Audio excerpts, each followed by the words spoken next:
सुमंगलम सर्वमंगलमांगल्यम सर्वकल्याणकारकम प्रधानम सर्वधर्माणां जैनं जयतु शासनम। मैं नमो तीर्थनायक को, नमो ओंकार वाणी को, नमो उन कुंद प्रभु को जिन्होंने ओंकार धारण की। अहो उपकार जिनवर का, कुंद का दिव्य वाणी का, जिन कुंद ध्वनि दाता उनका हान स्वामी का। नमियून जिणम वीरम अनंत वर्णान दंसन सहावम भोक्षामिणियम सारम केवली शुद्ध केवली धनिदम।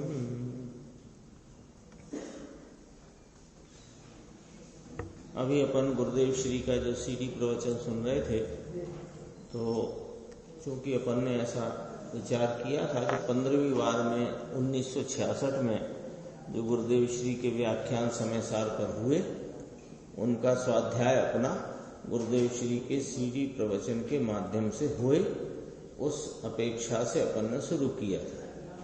49 नंबर की गाथा और उसके बाद की 50 से 55, 56, 57, 58, 59, 60 महत्वपूर्ण गाथाएं थी। तो उनमें आवाज चूंकि 66 वाले प्रवचन की थोड़ी साफ नहीं है, इसलिए अपन ने 19वीं वाक्य से वह विषय को अपन ने देखा। अब आज से फिर अपन ने 15वीं वाक्य शुरू किए हैं, और हो सकता है कि 1, 2, 3 प्रवचन के बाद फिर आवाज इसकी ठीक हो जाए। इतना तो है कि समझ में आता है ना। कहना ये था इसमें, इस गाथा में, जिन लोग ने नहीं समझ पाया हो कदाचित आवाज के जो व्यवधान के कारण, तो तादात्म्य लक्षण क्यों नहीं है, या आत्मा के साथ जो पीछे से चली आई ना बात, वर्णादि, रागादि, गुण स्थान भेद, जीव स्थान, मारना स्थान और संयम लब्धि स्थान आदि, ये इनका जीव के साथ तादात्म्य संबंध नहीं है। तो ये तादात्म्य संबंध की बात क्यों उठाई कि पहले कहा था कि ये भाव जीव के नहीं है। जब ये कहा कि जीव के नहीं है, तो जीव में देखे तो जाते हैं। फिर आपने किस आधार से ये कह दिया कि जीव के नहीं है? तो कहा कि इनमें, इन भावों में रंग राग और भेद के भावों में, रंग राग भेद ये सरल शब्द हैं, और रंग राग भेद में क्या क्या समा गया कि समस्त पुद्गल और रागादि, राग द्वेष आदि विकारी भाव, गुण स्थान, जीव स्थान, मारना स्थान, बीत राग परिणति वाले संयम लब्धि स्थान आदि समस्त भेद इसमें समा गए। तो ये जीव के नहीं है, ऐसा आप किस आधार से कहते हैं? ये प्रश्न उठेगा ना। जीव के नहीं, जीव के नहीं, आपने तो 50 से 55 नंबर की 6 गाथाओं में यह बात कहते ही चले गए, पोतानी अनुभूति थी भिन्न छे, मेरी अनुभूति से भिन्न है, मेरी अनुभूति से भिन्न है, मेरी अनुभूति से भिन्न है। तो किस आधार से आपने कहा कि ये जीव के नहीं? तो कहा कि इनमें और जीव में तादात्म्य संबंध नहीं है। तो तादात्म्य संबंध नहीं है, यानी तादात्म्य संबंध होता क्या है? अब ये बात आ गई कि तादात्म्य संबंध क्या होता है, कि तादात्म्य संबंध माने तद आत्मक भाव। तद माने वह, आत्मक माने उस रूप, आत्मक उस आत्मक। तो तदात्मक भाव नहीं तो तादात्म्य संबंध नहीं। तो तादात्म्य संबंध कैसे कहना कि जो भाव वस्तु के साथ सर्व अवस्थाओं में पाया जाए, यानी वह वस्तु जिस भाव सहित सर्व अवस्थाओं में रहे, वह भाव का उस वस्तु से तादात्म्य संबंध है। जैसे अग्नि का उष्णता से तादात्म्य संबंध है। बताओ, अग्नि में कौन से समय उष्णता नहीं होती? अग्नि की ऐसी कौन सी अवस्था है जब उष्णता से रहित हो? तो तादात्म्य संबंध किसे कहा? कि जो वस्तु के साथ जो भाव सर्व अवस्थाओं में रहे, यानी वो भाव सहित वस्तु सर्व अवस्थाओं में रहती है, उस भाव का और वस्तु का तादात्म्य संबंध होता है। जैसे अग्नि का उष्णता से तादात्म्य संबंध है। जैसे बाल्टी में रखे हुए गर्म पानी का पानी के साथ उस गर्मी का उष्णता का तादात्म्य संबंध नहीं है। क्यों? कि भले इस वर्तमान अवस्था में पानी में बाल्टी में रखे गर्म पानी में हाथ डालने पर उष्णता जान पड़ती है, लेकिन जब वह शीतल अवस्था को प्राप्त यानी स्वरूप अवस्था को प्राप्त है पानी, तब वह उष्णता से रहित है। ऐसे इस जीव में संसार अवस्था में रागादि भाव, वर्णादि के संयोग, राग द्वेष आदि विकारी भाव, गुण स्थान के भेद, जीव स्थान, मारना स्थान, संयम लब्धि स्थान आदि सहित भले हों, लेकिन मोक्ष अवस्था में तो वह इन भावों से रहित होता है। तो तादात्म्य लक्षण संबंध या तादात्म्य संबंध की परिभाषा लगाओ अंशी, परिभाषा लगाओ। राग संसार अवस्था में जीव के सहित है, लेकिन मोक्ष अवस्था में जीव के रहित है, तो तादात्म्य संबंध नहीं हुआ। और ज्ञान दर्शन सुख चारित्र आदि भाव, स्वरूप रूप ज्ञान दर्शन भाव, ये अभी भी है और मोक्ष अवस्था में भी है, तो इसमें तादात्म्य संबंध सिद्ध हुआ। तो ये जो भाव कहे 29 बोल कहे, 29 बोल क्यों कहे? कि संसार अवस्था में ये प्रकार के भाव जीव के साथ देखे जाते हैं, और देखे जाने के कारण झूठी दृष्टि से, कथन करने की दृष्टि से, बोलने मात्र की दृष्टि से इन्हें जीव का कहा जाता है, लेकिन ये जीव के हैं नहीं। क्यों? कि इनमें और जीव में तादात्म्य संबंध नहीं है। क्यों नहीं है? क्योंकि तादात्म्य संबंध तो तब होता है कि वह भाव जीव के साथ सदाकाल सर्व अवस्थाओं में पाया जाए। ये वाला विषय अपना आज चला था। थोड़ा किसी के ख्याल में नहीं आया हो अथवा आ भी गया हो तो रिवीजन से नुकसान तो कुछ है नहीं। अपना नियम सारजी में कारणकारी नियम का श्लोक 34 नंबर प्रारंभ करते हैं। देखो, असति सति विभावे तस्य चिंतास्ति नूनः सतम सततम अनुभवामा शुद्धात्मात्मान एकम हृदय कमल संस्थम सर्व कर्म कर्मोक्तम न खलु मुक्तिर् अन्यथास्ति यस्ति तस्मात्। गजब की बात कही है। मुनिराज पद्म प्रमलधारी देव कहते हैं, स्वयं की बात कहते हैं। जैसे ग्रंथ की रचना आचार्य कुंद भगवान ने स्वयं की भावना के निमित्त या स्वयं की भावना के वश करी, ऐसे ही टीकाकार ने भी अपनी भावना को यहाँ व्यक्त किया है। उसकी टीका करते हुए कहते हैं कि हमारे आत्म स्वभाव में विभाव असत होने से उसकी हमको चिंता नहीं।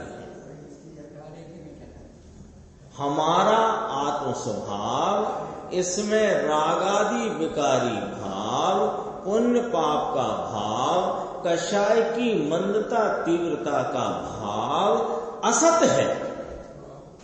तो वह मेरे आत्म स्वभाव में पुण्य पाप कषाय की तीव्र मंद भाव रूप जो विभाव हैं, उनकी सत्ता ही नहीं है, तो मुझे उनकी चिंता नहीं। मेरे घर के कमरे में मच्छर का नामो निशान नहीं है, तो घर में मच्छर की असतपना है, तो किसको चिंता है? फिर किसको चिंता रहेगी? ऐसे कहते हैं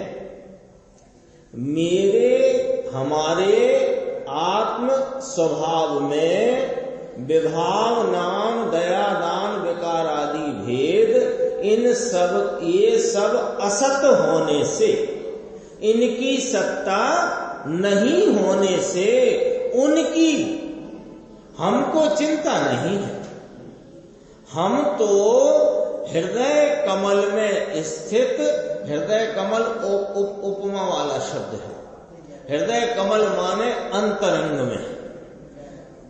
हम तो हृदय कमल में स्थित सर्व कर्म से विमुक्त, विमुक्त माने सर्व कर्म से रहित शुद्ध आत्मा को, एक को सतत अनुभवते हैं।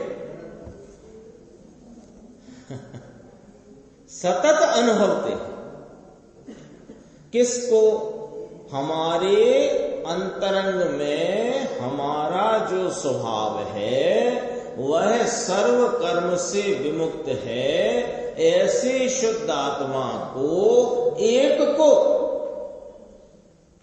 सतत अनुभवते हैं, निरंतर हम अनुभवते हैं। क्यों?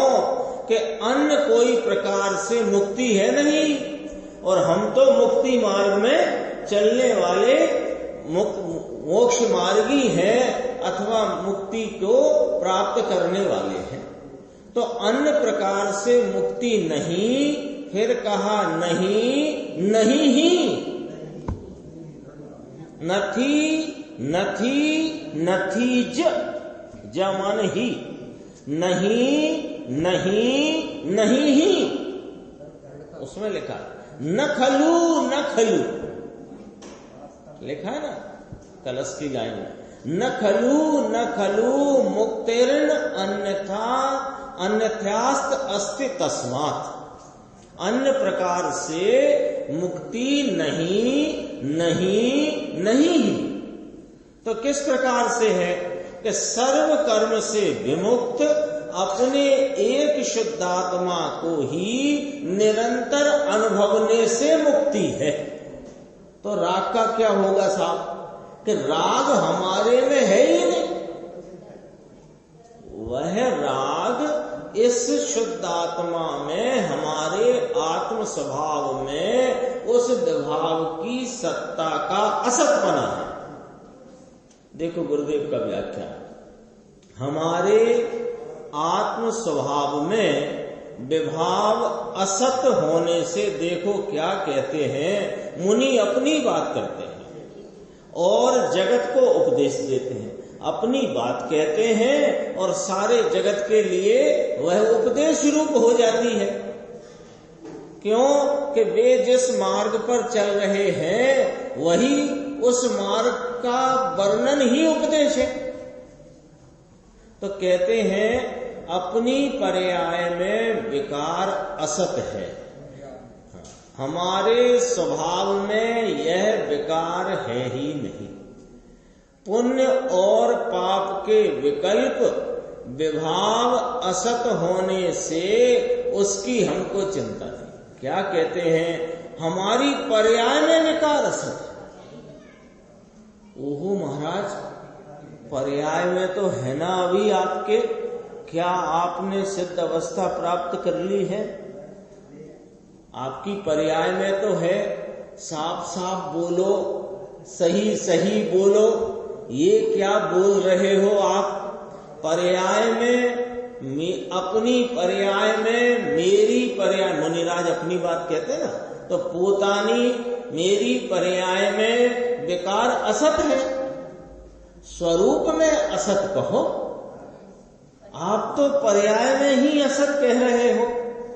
अरे वो जहां हो रहा है वहां मैं नहीं, वह मेरी पर्याय नहीं। क्यों? क्योंकि चलो वहीं 61 गाथा, तादात्म्य संबंध नहीं। हमारे स्वभाव में यह विकार, हाँ, जो पर्याय स्वभाव को देखती है, क्योंकि हम तो अपने हृदय कमल में स्थित इस शुद्ध आत्मा को, एक को ही निरंतर अनुभवते हैं, सतत अनुभवते हैं। वो पोतानी अनुभूति थी भिन्न छे। मिलान आया कि नहीं? पुण्य और पाप के विकल्प विभाव असत होने से उनकी हमको चिंता नहीं, हमारे में नहीं, इसको छोड़ने की हमको चिंता नहीं। जब हमारे में ही नहीं, अरे साहब पर्याय में तो है ना, तो पर्याय से तो छोड़ना है ना, कि वो जहां वर्तता हो वहां वर्तता होगा। हमारे तो स्वभाव में नहीं, पर्याय में नहीं, अब हम में है ही नहीं, तो क्या छोड़ना? छोड़ने की हमको चिंता नहीं, ऐसा कहते हैं। पुण्य और पाप का भाव विभाव असत है। क्या है यह? तीन कषाय की अभाव रूप प्रचुर वीतरागता के वो वीतरागता के प्रपात में बहते हुए अपने स्वभाव की अस्थि की ऐसी मस्ती है कि उस अस्थि की मस्ती में जो थोड़ा विकार बाकी है, वो विकार में वर्तता है, मात्र जानने रूप या जानने लायक मात्र है। वह मैं छोड़ूं और रखूं ये चिंता ही मुझे नहीं। सत्ता की अस्थि, स्वरूप की अस्थि, स्वभाव की अस्थि की मस्ती किसको है? तो मुनिराज को।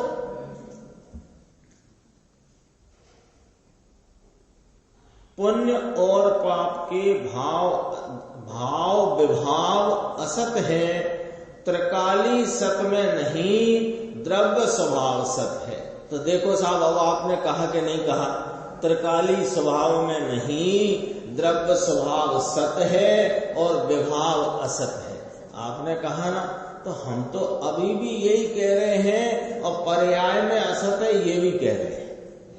ये कैसे कहते हो? कि ये ऐसे कहते हैं कि हम जिसे देखते हैं वो तो द्रव्य स्वभाव है, हम पर्याय में होते विभाव को देखते ही नहीं है। जानने में आता है, लेकिन हम उसे अपने रूप देखें तो अपनी सत्ता में देखें।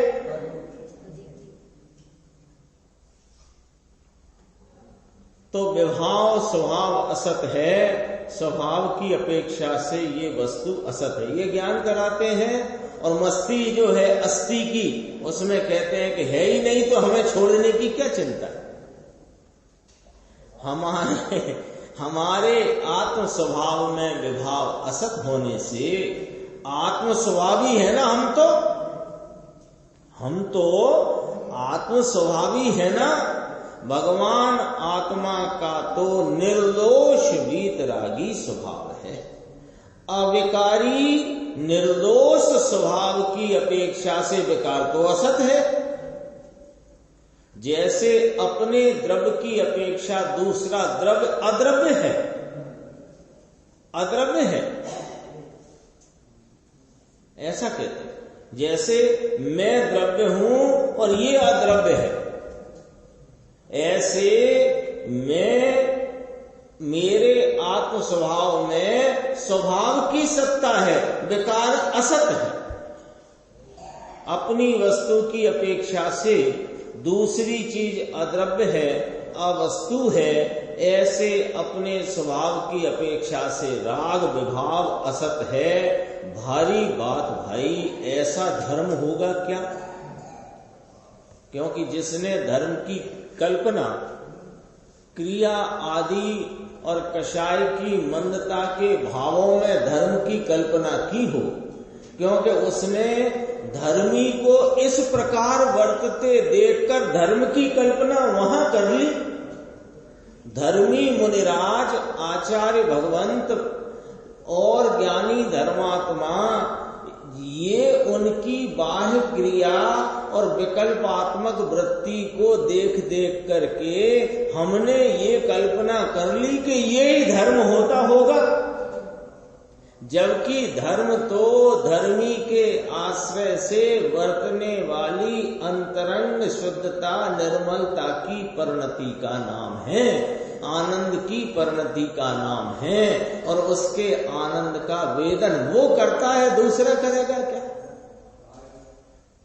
विभाव असत होने से उसकी हमको चिंता नहीं, क्योंकि हमारे में नहीं। उसको हमें छोड़ना क्या और रखना क्या?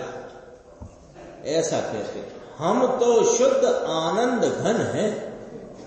इसके स्वभाव में अपना निज स्वभाव, त्रिकाली आनंद आदि स्वभाव में विभाव का अभाव है। समझ में आया? देखो कैसा कलश रखा है। जंगल में मुनि थे, जंगल में हो पद्म प्रभ मलधारी देव मुनिराज, संत जंगल में बसते थे। गुरुदेव कहते मुनि तो पहले जंगल में ही रहते थे ना, वनवासी है। मुनि का पर्यायवाची नाम जंगलवासी, वनवासी मुनि का पर्यायवाची नाम है। मुनिराज कहते हैं, साधु कहते हैं, यति कहते हैं, है ना। उन्हीं का एक नाम वनवासी, जंगलवासी, ऐसा है। आत्म ध्यानी ज्ञानी मुनि इनको कहते हैं। किसको कहते हैं? मुनि किसको कहते हैं? क्या गजब की व्याख्या देखना स्वतंत्र भाई साहब। मुनि किसको कहते हैं? नग्नता को मुनि कहते नहीं। 4 हाथ भूमि देख के चलने को मुनि कहते नहीं। एक बार खड़े होकर आहार लेने की जो चर्या है उसको मुनि कहते नहीं। उपवास 2-2, 4-4, 8-8 दिन, 6 महीने तक के करे उसको मुनि कहते नहीं। अरे मुनि तो उसको कहते हैं कि अंतरंग में हजारों बार 6वां 7वां गुणस्थान हजारों बार आता हो। 6वां 7वां गुणस्थान समझ गए? यानी विकल्प रूप दशा और निर्विकल्प रूप। विकल्प निर्विकल्प, विकल्प निर्विकल्प। झूला देखा? झूला होता ना, सावन में पेड़ वेड़ पे झूले डलते थे पहले, अब तो घरों में भी डलते हैं। तो झूला कैसा रहता है? झूलता रहता है। तो वो मान लो कि अपने घर में झूला लगा है, और झूला जहां लगा है तो जिस कड़ी पे झूला लगा है वहां मान लो एक कांच की पट्टी लगी है। समझ लेना समझने के लिए। अब वो झूला जो है तुरंत इधर तुरंत इधर, तुरंत इधर तुरंत इधर, तुरंत इधर तुरंत इधर, ऐसे मुनिराज हजारों बार 6वां 7वां 6वां 7वां निर्विकल्प सविकल्प, निर्विकल्प सविकल्प, निर्विकल्प सविकल्प ऐसे झूलते हैं। इसको मुनि कहना। ये मुनि की दशा, जिनकी नींद पौनी सेकंड की होती है। पौन सेकंड की नींद। बोलो, उपदेश देते में अनेकों बार स्वरूप में डुबकी लगा दे।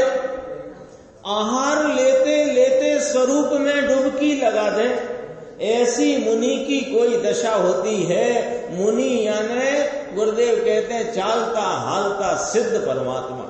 मुनि माने क्या? देखो, उपदेश का विकल्प, ये आनंद में मस्त मुनिराज उपदेश का विकल्प उठता था, ये भी दुखरूप लगता था। क्योंकि यदि ये दुखरूप नहीं लगता था तो वहीं ठहर जाते। लॉजिक है इसका। यदि उपदेश देने का विकल्प सुखरूप लगता था तो वहीं ठहर जाते, और वहां ठहर जाते तो मुनि न रह पाते। क्यों?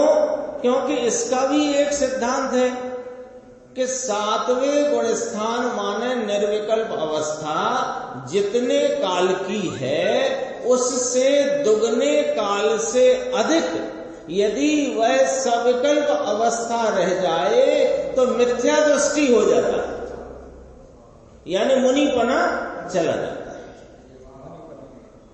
इसलिए वो पौनी सेकंड की नींद कैलकुलेट होके आई है आगम में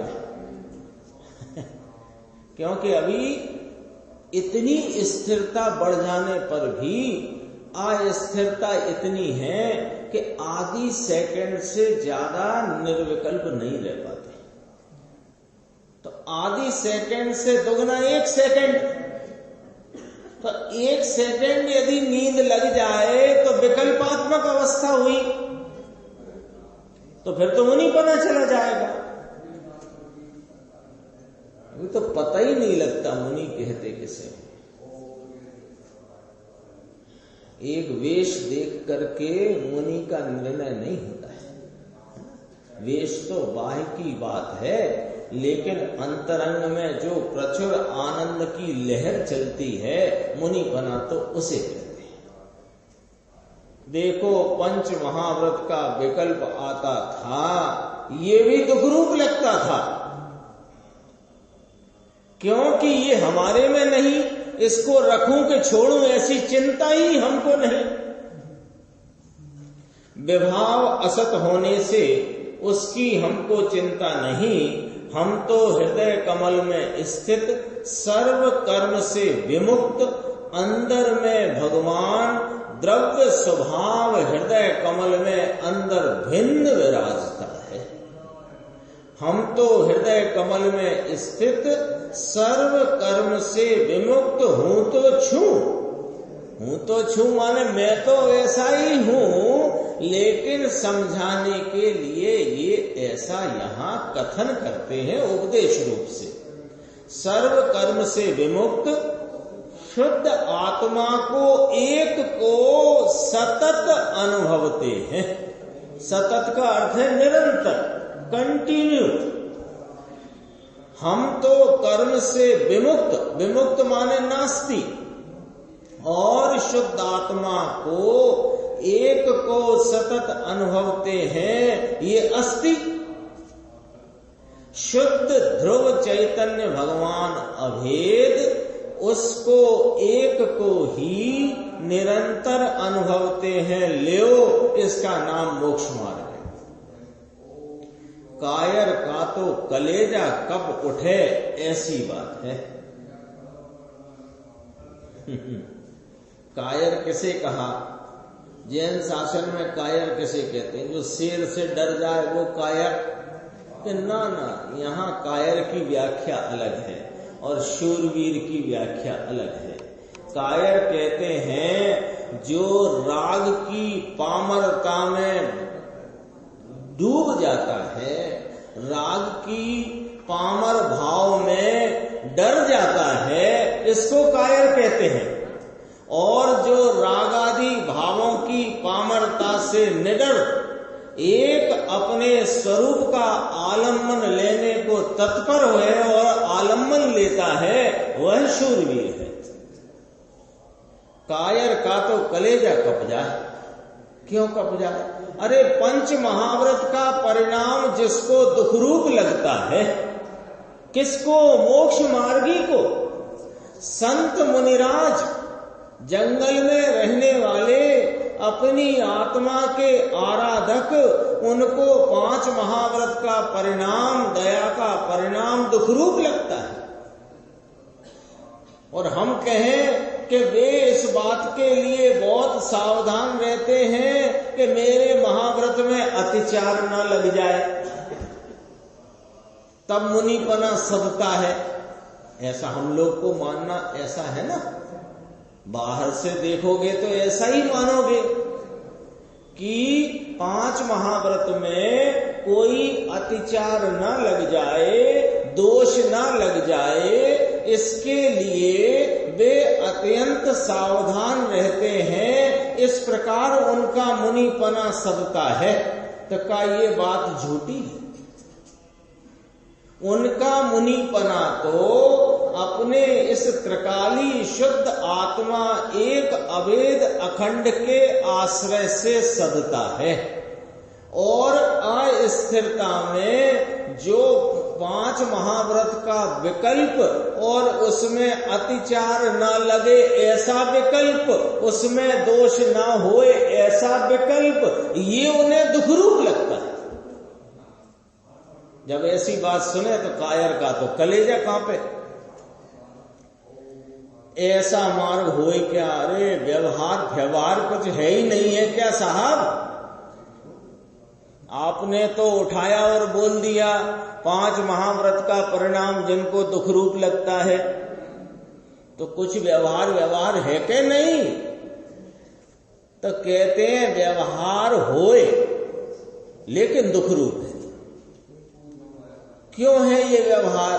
कि परिपूर्णता की प्राप्ति अभी नहीं हुई है, मार्ग में अभी चल रहे हैं, मार्गी है, मंजिल को प्राप्त नहीं हुए हैं, अपूर्णता है, अस्थिरता है, इसलिए ये व्यवहार आ गया है लेकिन दुखरूप है। ये क्या कहते हो? अरे असत है। रागादि विभाव मेरे में असत है, उसके घर में है, स्वभाव में नहीं।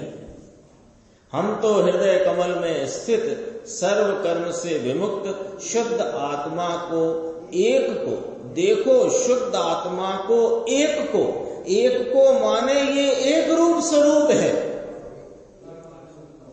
ये आत्मा एक रूप स्वरूप है, उसको ही सतत अनुभवते हैं। ये पर्याय हुई, देख लो, ये पर्याय हुई।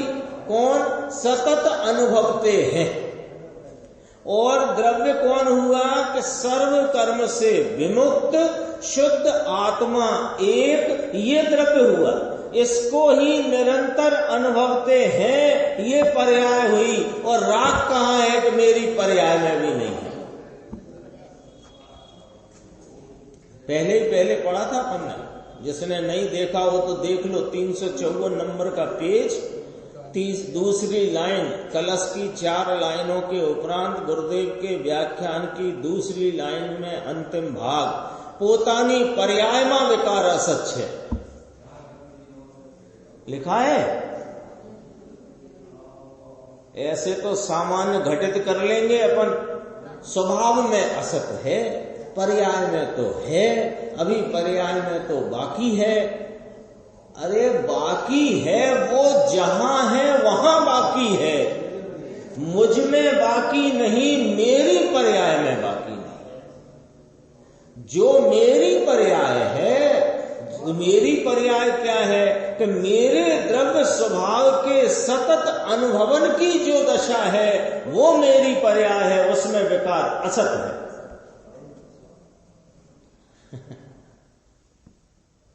ज्ञानी लोग ज्ञानियों के अर्थ को कितनी गंभीरता से खींच के निकालते हैं, नहीं निकलेगा किसी से।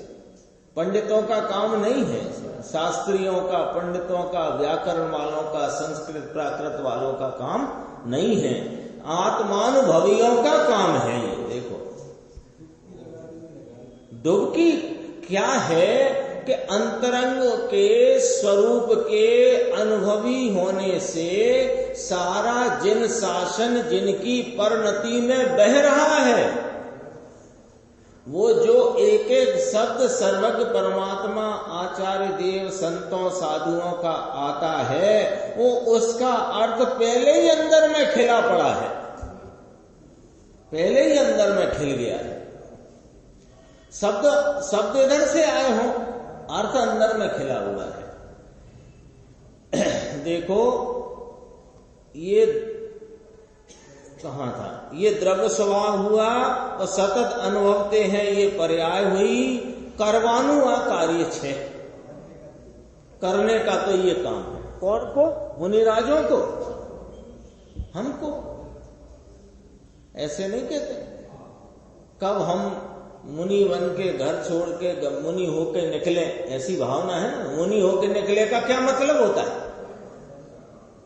मुनि होके निकले का मतलब ये होता है कि एक शुद्ध आत्मा, एक की पहचान करके, उसमें विशेष स्थिरता प्राप्त करके, उसमें निष्णात होकर के, स्वरूप की आराधना में कुशलता प्रवीणता प्राप्त करके फिर मैं निकलूं, इसका मतलब होता है कि मैं संत साधु बन के विचरूं, वो घड़ी कब आएगी। इसका मतलब ये होता है। घर छोड़ छाड़ के चले जाने का मतलब संत साधु बनना नहीं है, ये मतलब है इसका। कारण के अन्य कोई प्रकार से मुक्ति नहीं, नहीं, नहीं ही। 3 बार वो क्या किया, निषेध करा और फिर ही लगाया। नहीं, नहीं, नहीं, अन्य प्रकार से। यहां अन्य प्रकार का क्या मतलब है? कोई से राग के आश्रय से मुक्ति नहीं, नहीं, नहीं ही। चलो साहब, बाहर के क्रियाकांड के राग से न होएगी, लेकिन आत्मा संबंधी राग से कि ना ना ना, आत्मा में राग नहीं, राग की सत्ता नहीं, आत्मा का और राग का तादात्म्य संबंध नहीं। देखो अपने यहां लिया, न खलु यस्मात अन्यथा साध्य सिद्धि, 17वीं 18वीं गाथा में लिया है।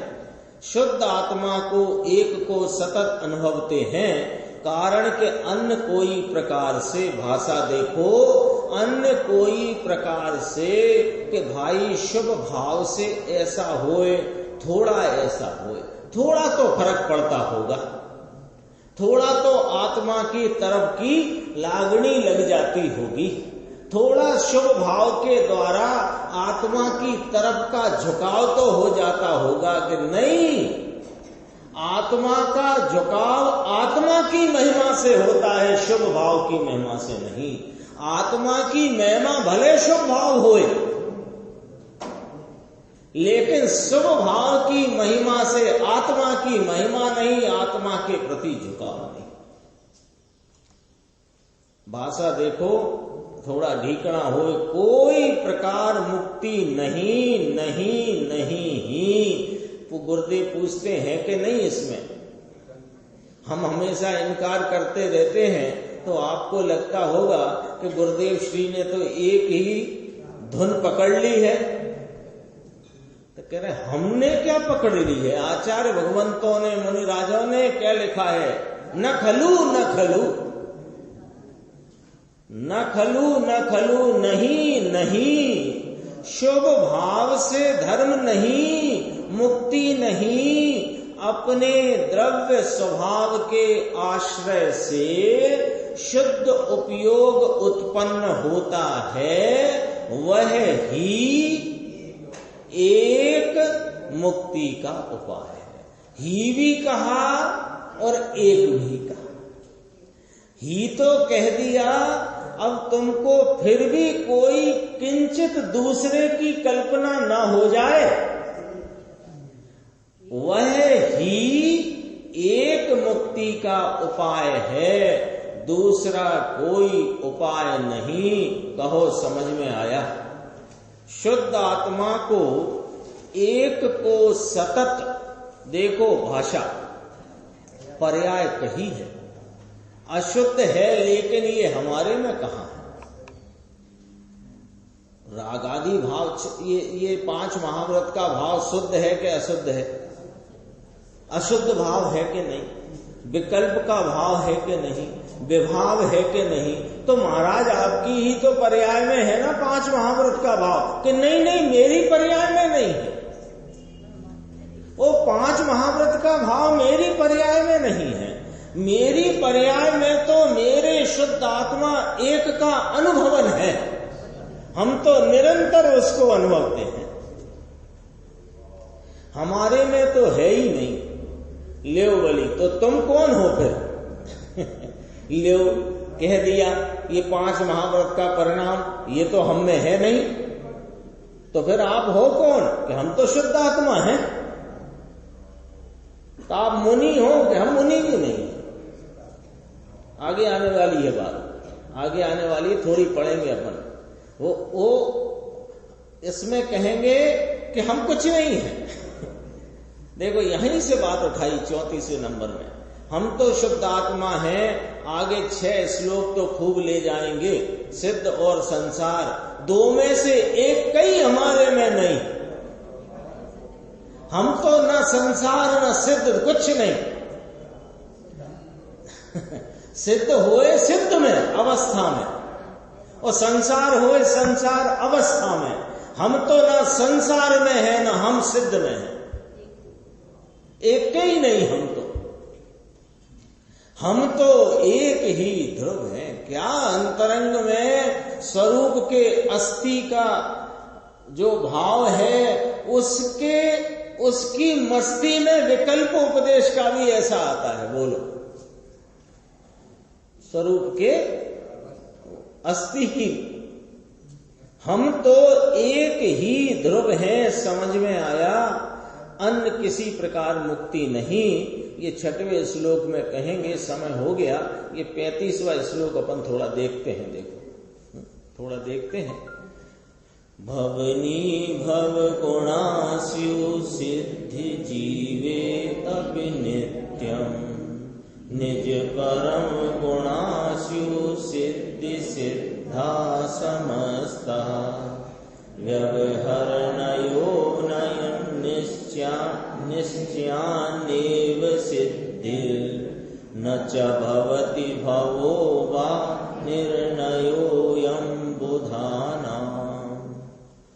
क्या कहते हैं देखो, संसारी में सांसारिक गुण होते हैं। जीव कहे ना, जीव के 2 प्रकार कहे।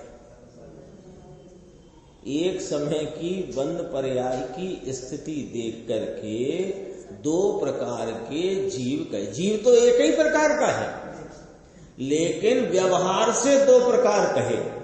कौन सा व्यवहार? के एक समय की बंद पर्याय की स्थिति देख करके जीव के 2 प्रकार कहे, संसारी और सिद्ध। पढ़ा है ना सबने? जीव कितने प्रकार के होते हैं? संसारी और सिद्ध। ये झूठी बात है। झूठी माने व्यवहारने की बात है, सच्ची बात नहीं है। अब उस व्यवहारने से यहां बात को आगे बढ़ाते हैं कि संसारी में सांसारिक गुण होते हैं। गुण माने पर्याय, गुण माने पर्याय। संसारी में सांसारिक पर्याय होती हैं, और सिद्ध जीव में सदा समस्त सिद्ध सिद्धि सिद्ध, यानी मोक्ष से सिद्ध अर्थात परिपूर्ण हुए निज परम गुण होते हैं। पहले इसका अर्थ समझ लेते हैं। संसारी में सांसारिक गुण होते हैं, यानी संसारी में सांसारिक पर्याय होती हैं। सांसारिक पर्याय माने मलिन पर्याय, अधूरी निर्मल पर्याय और मलिन पर्याय। संसारी में निर्मल पर्याय और मलिन पर्याय, या कि मलिन पर्याय, ये संसारिक। और सिद्ध जीव में सदा समस्त सिद्धि सिद्ध। सिद्धि सिद्ध माने जैसा स्वरूप है वैसा ही स्वरूप पर्याय में परिपूर्ण रूप से व्यक्त प्रकट है। इसका नाम है सिद्धि सिद्ध। कि जैसा है उसकी सिद्धि हो गई, सिद्ध हो गया। जैसा है वैसा पर्याय में प्रकट पने, पूर्ण पने सिद्ध हो गया। तो ब्रैकेट में लिखा भी है, मोक्ष से सिद्ध अर्थात परिपूर्ण हुआ। तो अब संसारी के पर्याय कैसी हैं? कि संसारिक हैं, और सिद्ध की पर्याय कैसी है कि परिपूर्ण निर्मल है। हो गई ना बात। ये इस प्रमाण से तो क्या है, व्यवहारमय है। व्यवहारमय का दूसरा अर्थ क्या होता है विमल भाई साहब? कहने मात्र का है, ऐसा है नहीं होने पर भी किसी को किसी में मिलाकर के बताने का, कथन करने का जो नय है वो व्यवहारमय है। तो व्यवहारमय क्या कहता है कि संसारी में सांसारिक गुण नाम पर्याय होती हैं और सिद्ध में परिपूर्ण अपने गुणों की निर्मल पर्याय होती हैं। ये व्यवहारमय है। निश्चय से यानी वास्तव में परमार्थ से तो सिद्धि भी नहीं और संसार भी नहीं ही का बड़ा जोर है भाई। ही से सम्यक एकांत की स्थापना करके अनेकांत की प्रकटता प्रसिद्धता करते हैं। देख लो, निश्चय से तो सिद्धि भी नहीं ही और संसार भी नहीं ही। मुझ जीव पदार्थ को यानी मैं शुद्धात्म वस्तु, मेरे ना कोई संसार है ना कोई सिद्धि है। सिद्धि नाम सिद्ध अवस्था है।